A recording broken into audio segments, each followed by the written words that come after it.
গতকাল মুর্শিদাবাদের ভগবানগোলার হাবাসপুর গ্রামে একটি অনুষ্ঠান বাড়িতে হঠাৎ গ্যাস সিলিন্ডার ফেটে আহত কমপক্ষে 11 জন। দুজন প্রাপ্তবয়স্ক সহ মোট 9 জন শিশু আহত।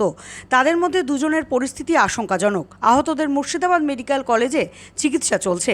এদিন সকালে মুর্শিদাবাদ লোকসভার প্রার্থী আবু তাহের খান চিকিৎসকদের সঙ্গে পরামর্শ করেন যাতে তাদের চিকিৎসা পরিষেবা খুব দ্রুত এবং ভালো দেওয়া যায় সে বিষয়ে কথাবার্তাও বলেন ও পরিবারের সদস্যদের আশ্বস্ত করেন। গুলো বাচ্চা একদম কোলের শিশু থেকে আরম্ভ করে সব রকম বয়সের আছে। একটা অনুষ্ঠান বাড়িতে ওরা ছিল, ওদের একটা নাতির মুসলমানের অনুষ্ঠান ছিল, সেই মুসলমানের অনুষ্ঠানে তো ওরা বাচ্চাগুলো খেলা করছিল চারিদিকে। তারপরে তো সিলিন্ডারটা বাস্ট হয়ে যায় যে কোনোভাবে। তারপরে দেখলাম 12-14 জন, সবই বাচ্চা, সব পুড়ে গেছে। একজন বয়স্ক মহিলাও আছে, সেও পুড়েছে, তার মা। এবং 2-3টে পেশেন্টের অবস্থা ভীষণ খারাপ। তাদের মনে হলো 70%, কারোর 60%, কারোর 80% পর্যন্ত পুড়ে গেছে।